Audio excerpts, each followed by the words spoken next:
Hi friends, కట్టె పొంగల్ ఎలా చేయాలో చూద్దాము. దీనికి ఏంటంటే నేను 1.5 గ్లాస్ రైస్ 1 గ్లాస్ పెసరపప్పు వేసి హాఫ్ అన్ అవర్ నానబెట్టాను.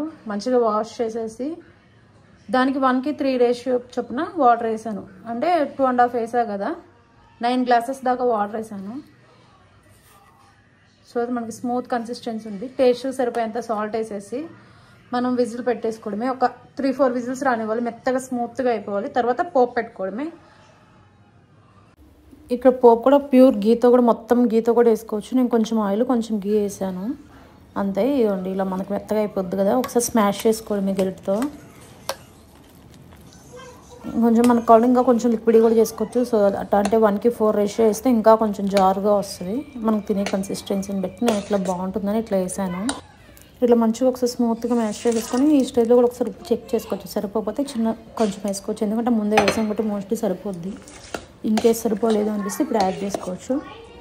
మనం పోపు పెట్టాం కదా, కాజు ఇవన్నీ పోపు మసాలా అవన్నీ కలిపేసి ఒకసారి మంచిగా దించేసుకోవడమే. సర్వ్ చేసుకునే ముందు ఒక స్పూన్ గీ వేసుకుంటే బాగుంటుంది.